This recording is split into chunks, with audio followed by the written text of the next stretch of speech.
Hey guys, welcome back, and we are working on another project today. We are working on our electric brushless vehicles today, and I'll show you what I'm getting into. All right, so we have the Red Cat Racing Twister XTG Pro. They don't make this model anymore. I've had this one for about roughly about 8 years. So as you can see, these tires are still fairly decent. And my problem is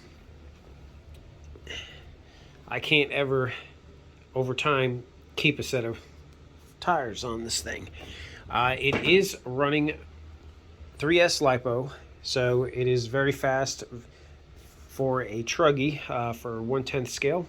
So what I had found out, did a little bit of research, and we got some nice new upgrades. And I'll show you why I'm upgrading these here once I get these wheels off. But we have some Traxxas Rustler front hubs. We have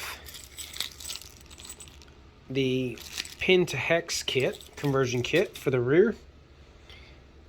And we have the Traxxas Rustler front and back wheels. These are actually really nice, as you can see.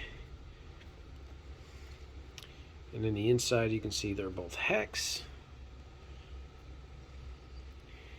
Now, these wheels for this vehicle here, I can only find the front wheels. And the front wheels are actually in by a Phillips head machine screw versus the backs has the hex nut that comes out. I cannot no longer find the rear wheels assembled fully, and I can't find the rubber itself separately. The only website that I've seen on Google for whatever it was an unknown site. Didn't trust it, so I didn't go with it. Nobody else had them. Every time I searched for them, I always found just the fronts. So, and I will take these off here and I will show you what I'm talking about. Okay, so we have the front and back wheels taken off. As y'all can see, love my workstation cloth here. I had a little oopsie on my table whenever I was replacing the knuckles for the Volcano EPX. I want to keep saying EXP, but this is an EPX Pro brushless on 2S LiPo. I do have to make some camber adjustments to the rear, but if you can see, I put in the T6 aluminum front and rear. Can't really see because of the lighting, but you can see I put in the front and rear hubs on these because anytime this one took a tumble, the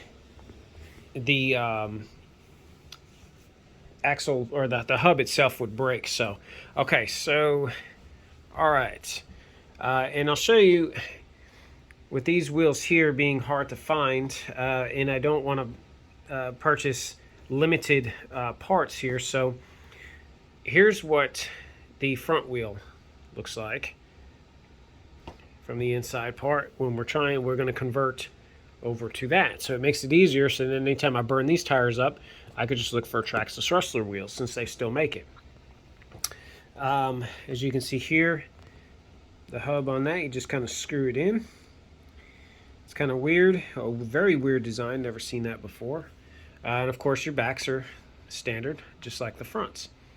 So, and on these, the reason why I had to get the hex conversion kit is because, as you can see, that's the only thing that's there is that lock pin there, and I guess that is some of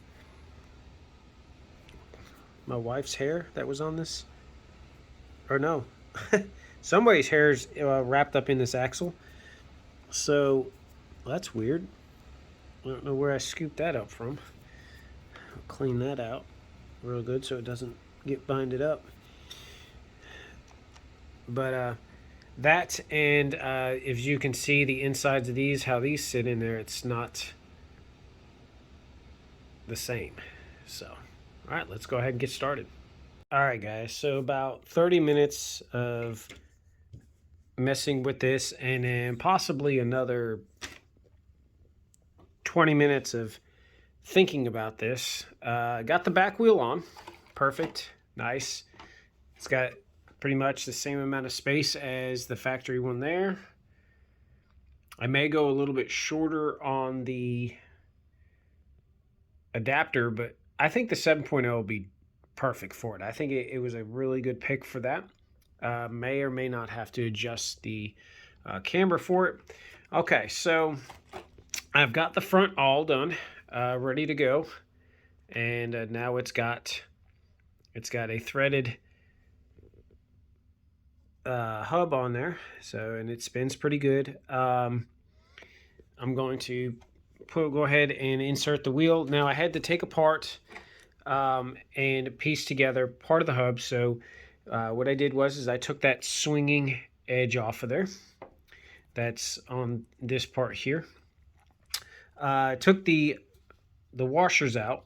There's plastic washers. I could not get them to fit since the diameter is wider on this Traxxas adapter versus the one that is placed up under the lower control arm. So this part here, which I did test it without the tie rod ends in there, and it's very flexible.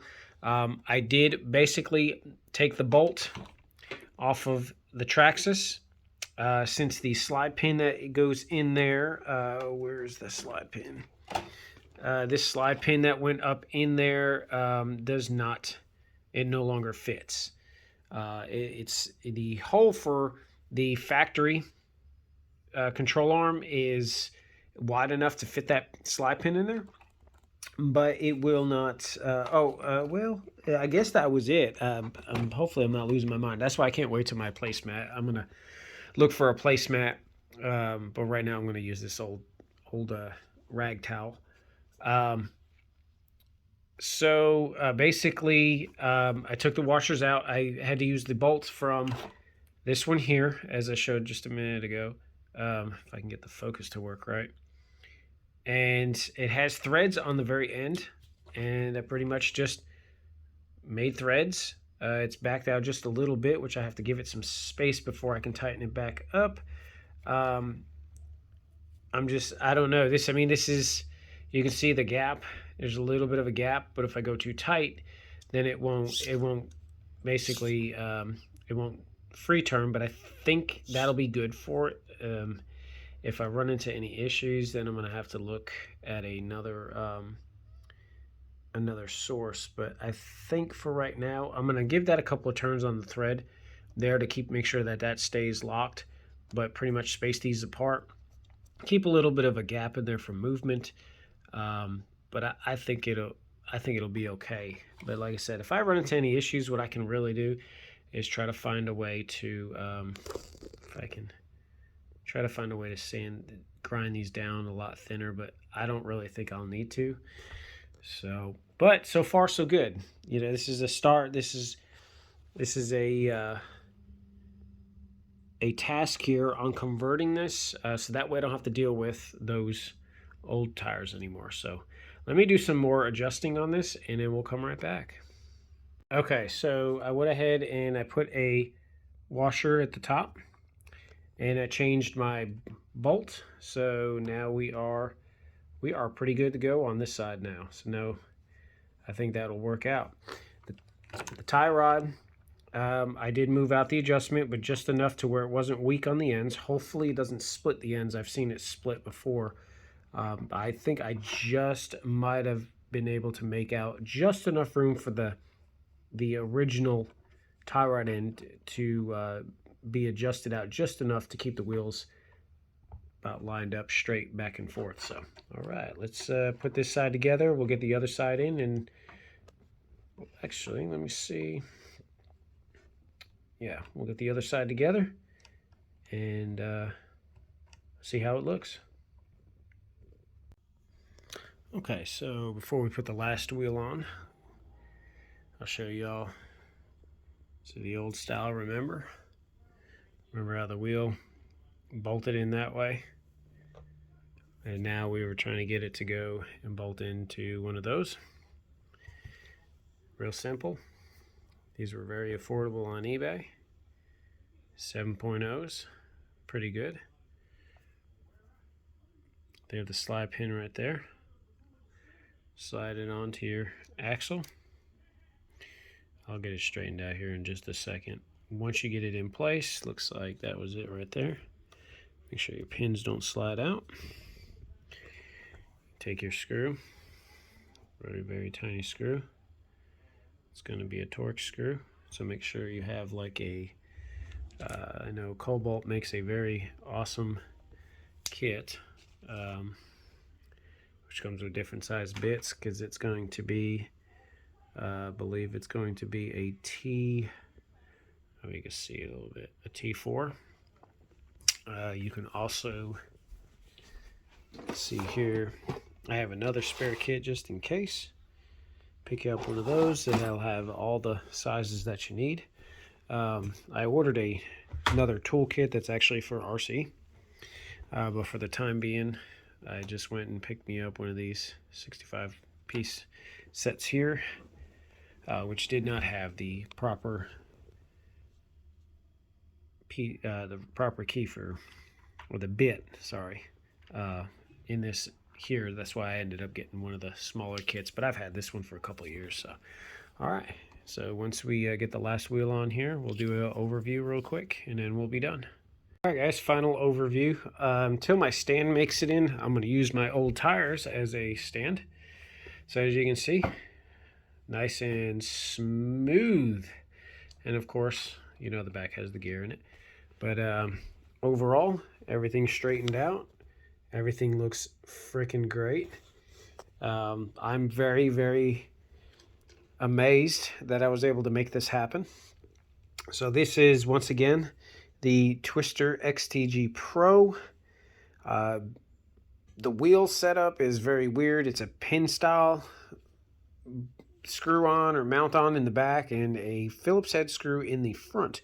No longer a Phillips head screw in the front.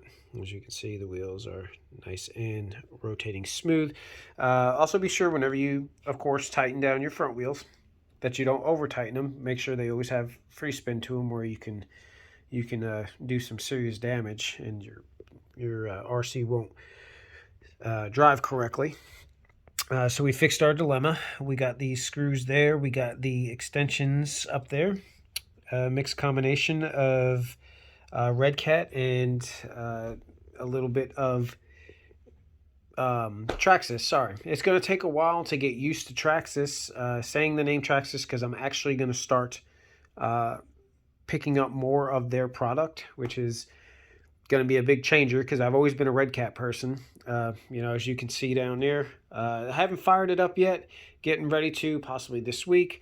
I was actually able to snag up some VP 2-cycle 2-stroke oil, and locally didn't have to wait online to pick up my oil and fuel ratio mixture cup. So all that should be good. I have all my stuff kind of jotted down for my measurements, and then hopefully we'll be able to run it if it's not raining this week. So but yeah, in case if none of y'all have seen the difference, you know, this is a 10th scale, so you can kind of see it's a 1/10 scale, and we sit it next to the Monster. That is a 1/5 scale. So this is a monstrosity here. But yes, as you can see, the wheels look very good mounted. Suspension on these Stadium trucks is very slow when it comes to coming back up, but that's only because of the high lift that they need in the front whenever you're running them on the dirt track. So, but I am very pleased to see that this had all worked out, and can't wait to get it running and see what it does on the strip there down the road from us. So, all right, guys, back on the shelf she is going to go. Ooh, excuse me. Once again, excuse me. She's just a little bit further staggered than the last time. The wheels were in just a little bit more, but I'm gonna eventually get some hangers. I'm gonna have to move my guitars around and get some of them hanging up here. And of course, you know, gotta love my Rick and Morty. And show me what you got. Yes, absolutely love it. So, big Rick and Morty fan. As you can see, I got my posters and stuff up there. And I am also a very big Iron Man fan. So, which Rest in peace, Tony. You were definitely an awesome Avenger. So, of course, I got collections, glasses. I don't have I think that these were supposed to be the replicates of Edith glasses. I'm not 100% sure. My wife got me those for Christmas, so, but I love them. And of course, got my little Pickle Rick. Gotta love Pickle Rick. He's still active. Where's his button at? Where's your button at, Pickle? Where's it at, Ricky? Oh, I think on this one you squeeze him. Yeah. I think his batteries are dying. Of course, get my portal gun. But all right, guys, appreciate it, and we'll do a drive video. Remember, this is something that I have not found anybody trying. This is something I just tried to see if it would work, and so far it looks good. So, all right, leave a comment below if you have any questions, and definitely make sure to hit that thumbs up if you've enjoyed. Appreciate it, guys. I'll see y'all later.